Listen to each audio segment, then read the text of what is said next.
7 days ago, I posted this on the Facebook. Yep. Changes is a coming. Looks like it's been looked at 2,700 times. Guys been commenting, thumbing it up on it. What are we doing here? Here's the story. I've updated the studio quite a bit, made it a little more user-friendly and a lot more prettier too. I'm Ron with Classic Model Trains. Hang out with me and take a look at what this transformation is going to look like.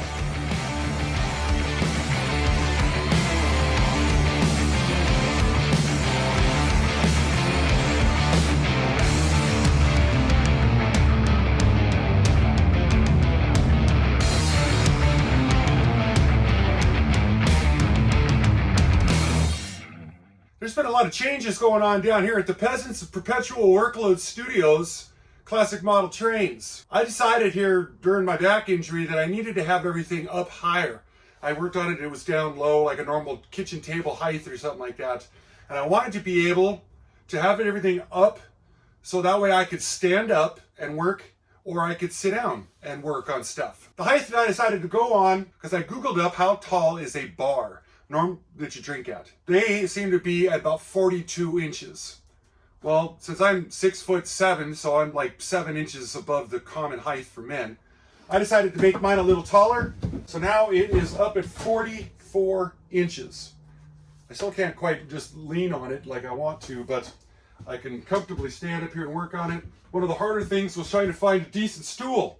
Just a bunch of junk that's out there. This one here goes up to 36 inches and down to 30 or something. This is as high as it'll go, and it rolls around really nice. On the Amazon machine, you gotta look up shop stools, because bar stools and tall kitchen stools or anything like that, just a bunch of junk.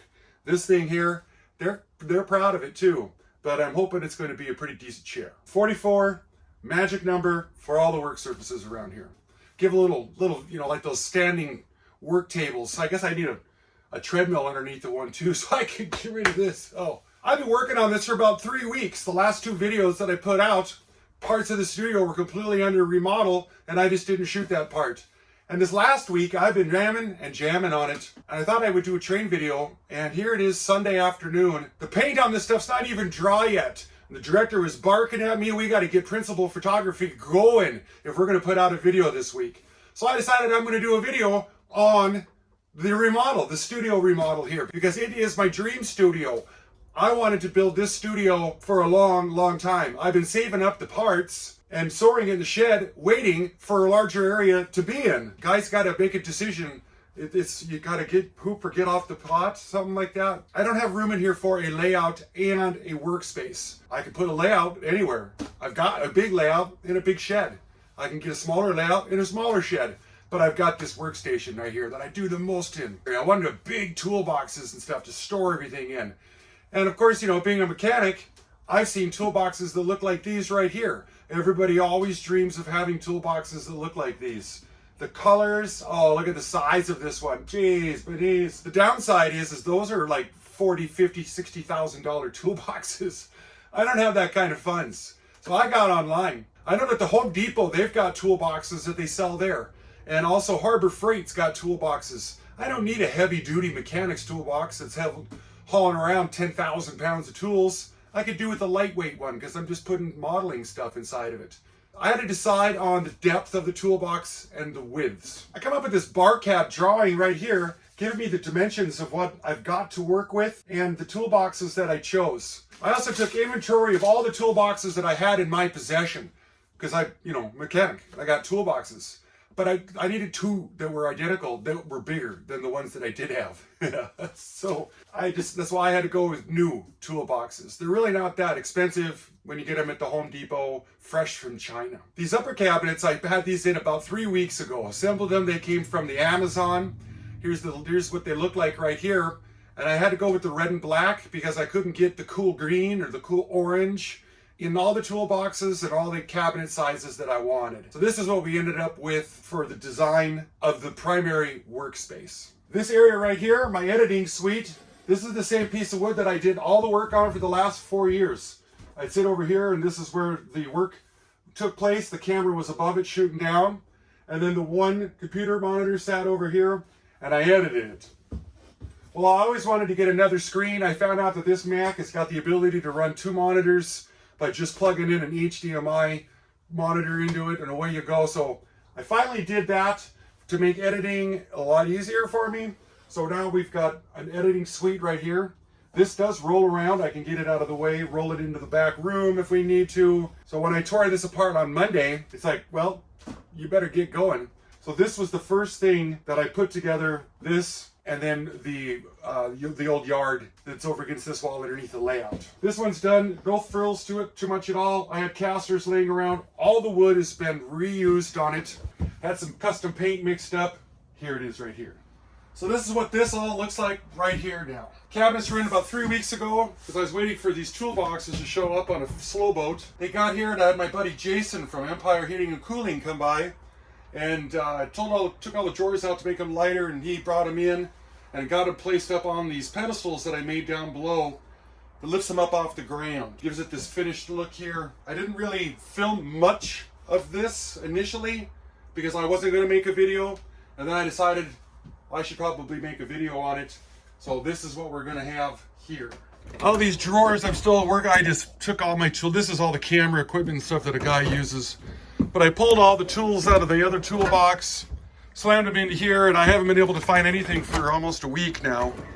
So this is going to have to all be organized. These over here, I don't even know what we're going to, there's so much stuff, I don't even know where to put it at.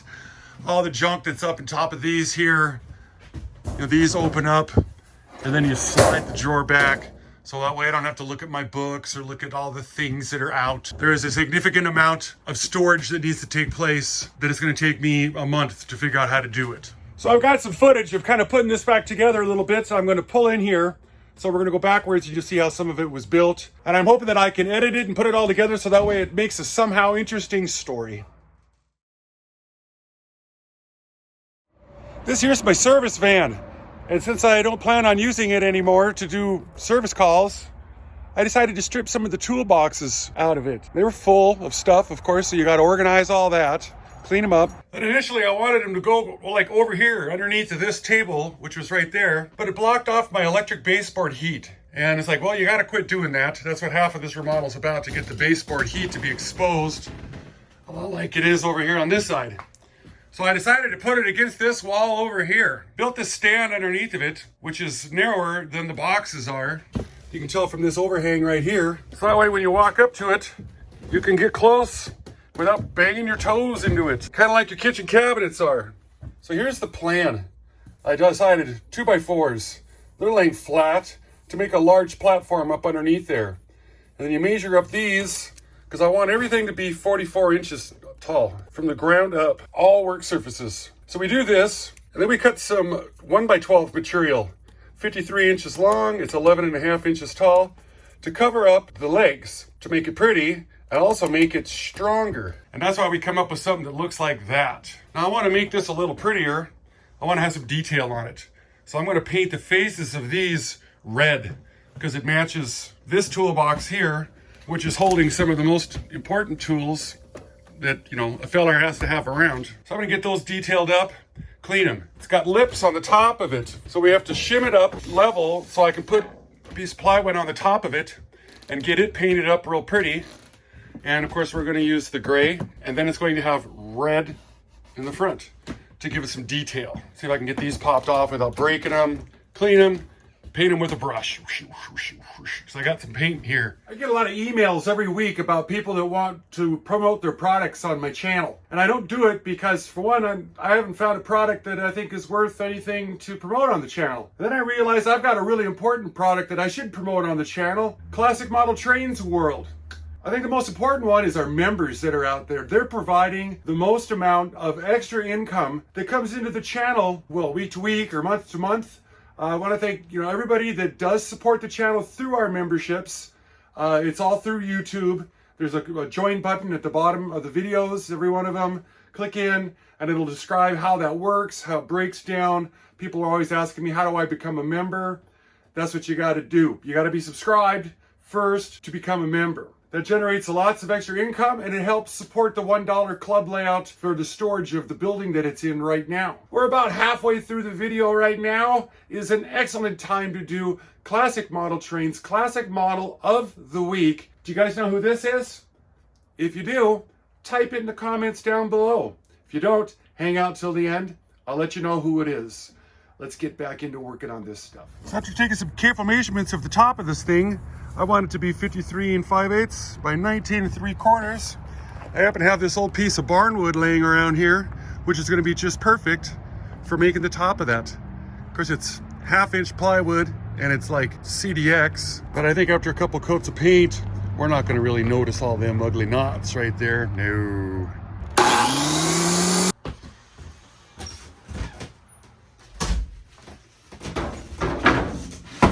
That is everything I dreamed about right there.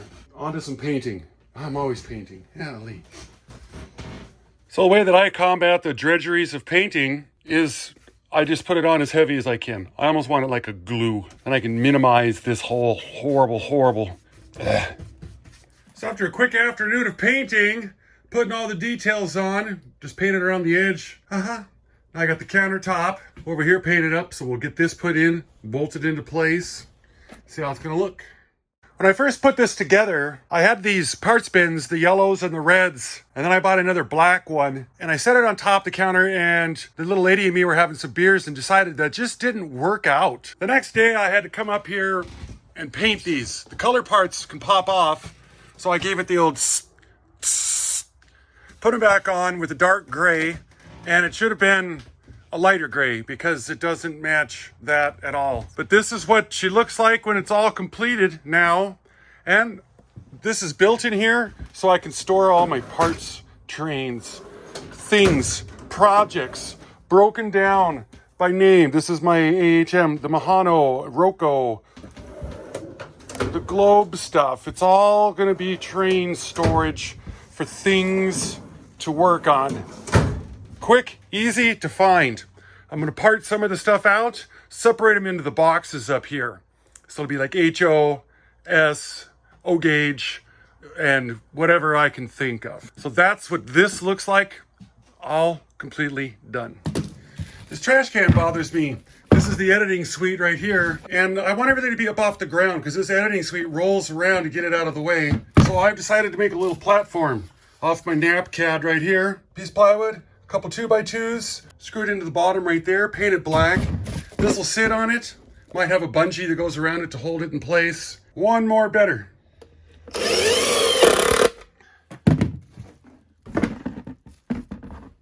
I don't know why I over-engineered it. Just screw the plywood right on there. Oh, Lee. All right. Put a little paint on her, whoop her into shape. This is the old layout. The piece of wood that was left over. This whole thing has been recycled wood in here. Cut it down to 24 inches.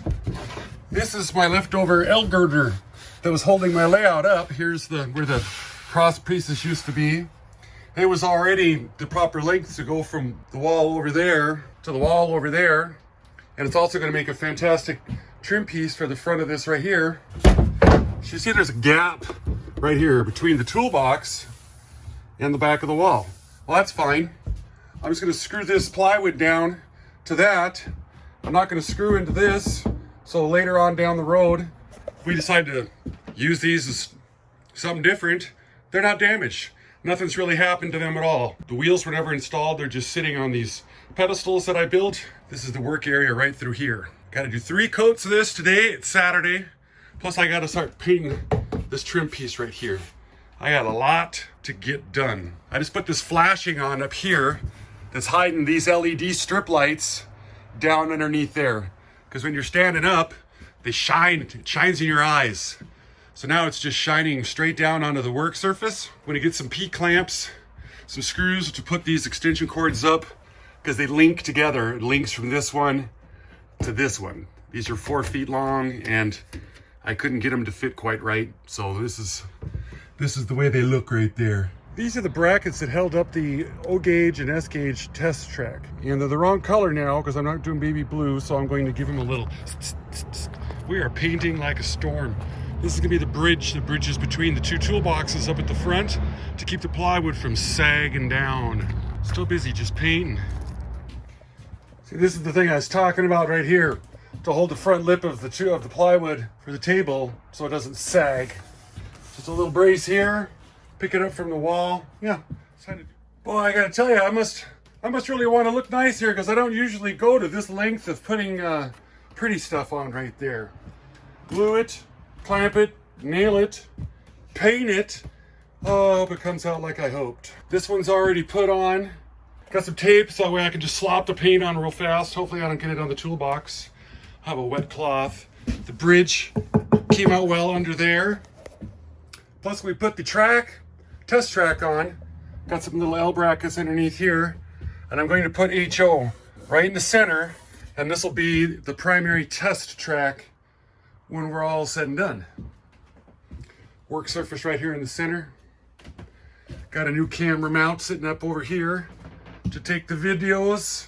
Been working on decorating the place up with these things here. Yeah. Sure. Yeah. That one's crooked. The hole in it isn't quite drilled right. Got this one here from Brent Podol out of North Dakota. Another one of his works. Some of my modeling tools that I've wanted to have in here for over a year. I bought these a year and a half ago. They've been sitting in the shed. Let me show them to you. Some of the finest tools that China has to offer for us here. I've always wanted a drill press for my shop, and I'm never going to have a shop, so now I've got this train shop. Just a cute little drill press. It's got a 1/2-inch chuck on it, but I got this little Pin-Vise type chuck that I can put up in here, and then I can run these little smaller hobby-sized drill bits in it. The old little hobby belt sander, I think I've maybe used it once outside for something. I don't know, but it just seemed like the right size to have in here.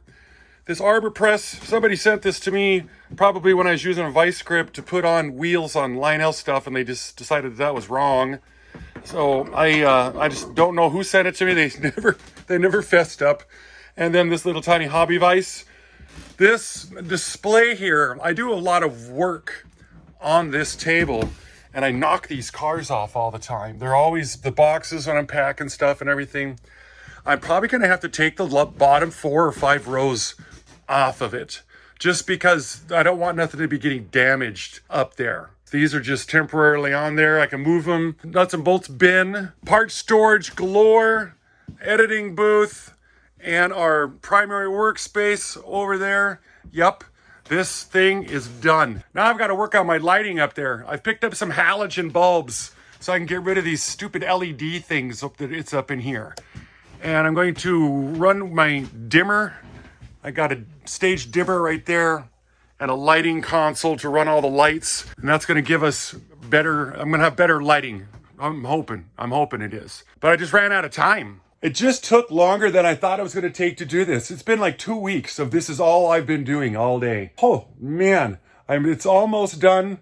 I got to put some edges around this right here, paint them up pretty. A couple touch-up paints here and there. Next week's episode is we're going to build a killer test section, the control. You remember the old controls for my layout, my HO layout? They could do DCC or DC, and it had all the gauges on it. I've got all the parts and everything in. I'm going to build that for the Lionel and the American Flyer for the AC side with gauges, pin-ins, pin-outs, transformer test stations. There's going to be buttons for checking the car's functionality. It's going to be like the Lionel D500 test platform, but it's going to be here on this thing right over in here. It's going to be awesome. I'll show you guys everything how we do that, because I'll start to film it from the very beginning, unlike this one here when I couldn't decide what I was going to do with it or not. So we kind of hopped around a little bit left and right. Here's something that's kind of important. A lot of guys will sit there and reach out to me when they see a video and they say, hey, it's good to see you back. And I'm like, I never went anywhere. I put out a video every week, and it's usually on Monday mornings at 10 a.m. Mountain Standard Time, unless something's gone wrong or something like that. YouTube is not pushing the videos like they used to. If you want to see the videos, you got to get subscribed, and then you've got to hit the notification bell and all the things they make you jump through to get this stuff, because man, the views have been down horrible, like 47% over the last 3 weeks. They changed that that algorithm or the AI, whatever they do, and man, it can sure mess up stuff. I noticed this, a lot of the other YouTubers have been mentioning that also.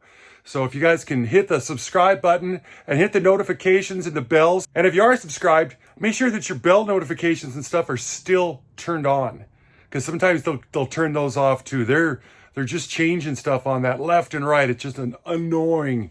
Guess there's really only one thing that this new work surface needs. It needs a brand new work sign to be down there. That other one got pretty hammered out. There, now she's ready to make videos on. I want to thank you guys for hanging out with me for the whole time. All the 33%ers out there. We're close to the end of the video right now. Our classic model of the week, Shelley Winters. I found her from the 1972 movie, The Poseidon Adventure, but I see that she was an actress that spanned many decades back in the day for our classic model of the week.